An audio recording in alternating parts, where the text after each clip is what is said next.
moralistic allegories, historical paintings celebrating great events of the past, sentimental anecdotes with adorable animals and children, the recounting of myths with requisite nudes or nymphs or gods, technically superb paintings, but somehow predictable, artificial, stiff in their presentation.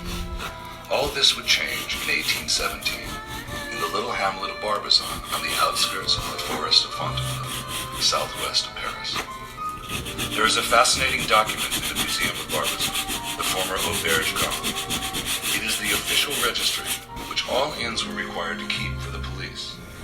This compilation of names, dates, length of stay, and place of origin lists almost every great artist of the 19th century, from Rousseau and Millet to Pré, Diaz, and Corot, to Monet, Renoir, Sisley, Cézanne, Corot, and Redon.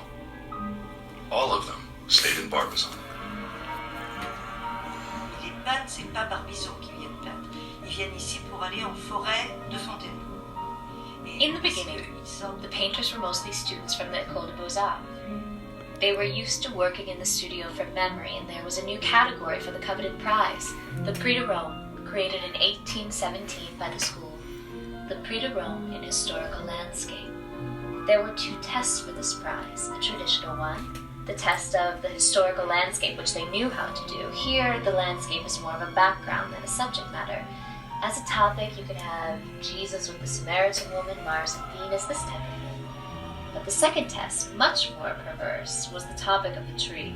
That is to say, you might be told to depict Apollo at the foot of a chestnut tree.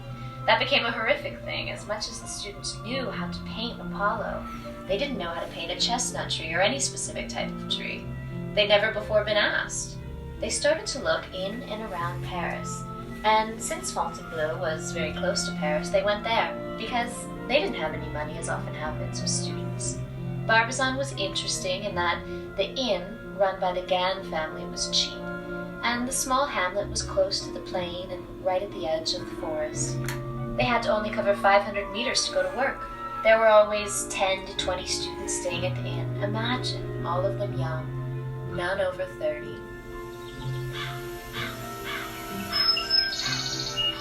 They'd awaken in the morning to the foghorn of the only shepherd in the village. The shepherd blew his foghorn, and the sheep and the cows came out of the stables to follow him, and that would wake up all the painters.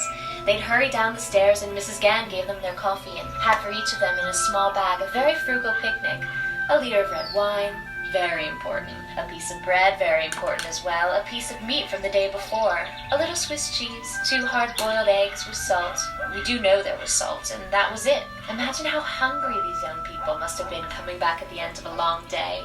And they'd come back at sunset and open the door.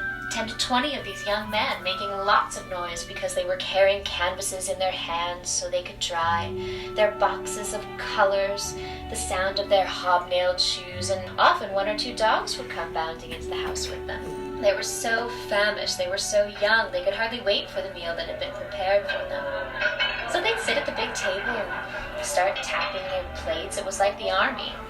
They'd eat and drink, bottles all over the table, because they were drinking a lot of bad wine, and at the end of the meal, they passed around a large pipe like Corot's, which was kept in the other room. So everyone was smoking the pipe and talking and joking and carousing until 8 or 9 o'clock, when exhaustion would finally send them up to their dormitory upstairs.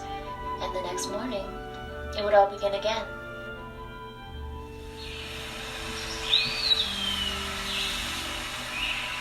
Over time, something magical happened. As these young artists communed daily with nature, felt the soft morning breeze on their faces, were warmed by the spring and summer sunshine, discovered the rippled reflections of the trees in the water and the ponds, the magnificence of the sunrises and sunsets, they fell in love with nature and its ever-changing aspects.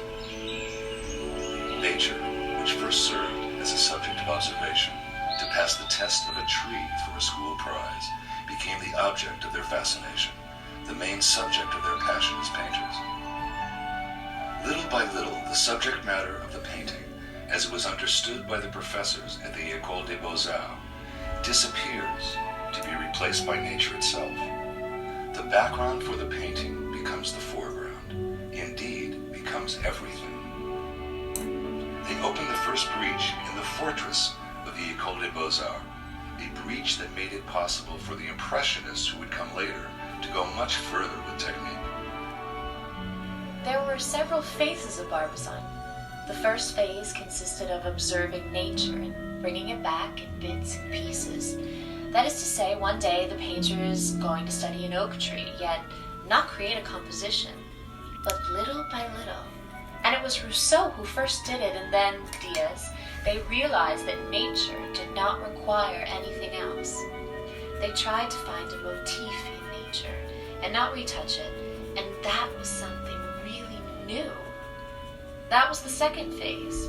The whole composition came from nature. Corot, for example, dared to send to the salon a painting that wasn't retouched at all, which was therefore spontaneous, and the critics reacted in rage. Look at these youngsters. They're incompetent, they're doing spontaneous paintings, they don't work enough. When they started to paint outdoors, these early Barbizon painters were the ones who became aware that light was constantly changing and transforming the appearance of things. They began to render atmospheric effects. They began to leave in the morning with two canvases, one for the morning effects and one for the evening effects. We aren't yet dealing with Monet's haystacks nor with the Cathedral of Rouen, but the idea is there. The possibility for Monet's haystacks has been realized. This was something immensely important, completely new in France. It may not have interested the artist who preceded them, but it fascinated and inspired the artist who followed them. Barbizon, repito, no representa una ruptura con nada. The subject matter and compositions that the Barbizon artists chose to paint were not entirely new. Much of it can be seen in 17th century Dutch painting, but what is truly revolutionary about the school of Barbizon in 19th century France is the idea of painting outside. Artists discovered that their work took on a life and an energy more powerful than anything they could create in their studios. The effect was remarkable. It was spontaneous. The same way that music in a concert hall is much more powerful and alive than music recorded in a studio. We have a very precise date for the Impressionists. 1863. It's the date of the Salon de Refusés, the Salon of the Rejected, and Manet's Luncheon on the Grass. The painting created a tremendous scandal in Paris, and during the summer of 1863, we know that Monet, Renoir, Sisley, they all came to Barbizon, and they met the Barbizon painters. This true anecdote gives you the flavor. Diaz sees a group of young artists along what was called the Cow's Alley, and he approaches one and asks him his name and gets Pierre Auguste Renoir as an answer. And of course, Diaz proceeds to give him advice. They didn't know exactly what they were coming to Barbizon to do, but what was important is to look at the first paintings done by Monet, Renoir, Sisley. They were truly Barbizon paintings. What is surely evident is that these painters over time came to meet the old guard. Millet, Rousseau, Diaz in particular often took great pleasure in the youngsters who were around the table at the inn. He would pick up a piece of paper or a scrap of wood, and he would splash some colors on it, a little red, yellow, green. Then he would lead them into the forest, promising that they would find this image he held in his hand, and in contact with nature he would succeed in transforming a formless sketch into a landscape. You can see how important it is. The idea is so modern, and it was many, many years before the development of abstract expressionism. Between 1830 and 1890, a revolution in landscape painting took place. Until that time, the landscape was a minor genre in art, and therefore neglected by the institution that dictated the canons of beauty and composition. Landscape artists like Courbet, Daubigny, Rousseau, and Corot made nature their subject. By doing so, they were not bound by the conventions of the Academy and could experiment without limits. They invented a new way of painting and found a new audience that was sophisticated enough to appreciate what they were doing. Today, the amazing adventure of the young painters who came to the little hamlet of Barbizon almost 200 years ago continues. From the Louvre in Paris to to the Hermitage Museum in St. Petersburg, the Metropolitan Museum in New York City to the National Gallery in Washington, D.C., and every major museum of modern art in the world. In the end, the great irony is that in trying to control what and how these students would paint, the Academy sent them outdoors, away from their studios, and what those students experienced out in nature so inspired them, they were driven to create works that would change the face of art forever. These works still eloquently speak to us of their love affair with nature, and just as important, help us to discover through their passionate eyes its extraordinary and ever-changing